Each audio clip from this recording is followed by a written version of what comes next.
Welcome to Chillin' 101. We hope this video helps. You begin by matching units and file type, so geometry imports cleanly. Open 3ds Max, set scene units to the CAD units, and pick a project folder to keep textures and references organized. Then go to File Import, choose the DWG, DXF, or FBX file, and select Merge if you're adding to an open scene. This first step prevents scale and origin problems later, and ensures layers and blocks are available for controlled importing. Once done importing, focus on conversion settings. Map the CAD layers to 3ds Max layers, preserve UVs if textures matter, and pick how splines and solids convert to meshes.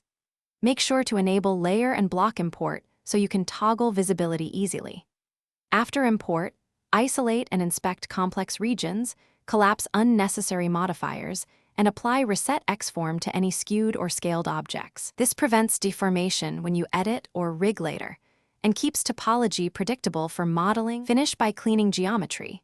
Check normals, weld small gaps, and retopologize problematic areas so rendering and simulation behave correctly. Reassign materials and relink maps to the project folder, then save an incremental file so you can revert if needed. If you encounter missing parts, pause and re-export from the CAD app. Confirm hidden layers were unhidden, objects were exploded or converted to solids, and units match. That single troubleshooting check often resolves most missing geometry issues quickly.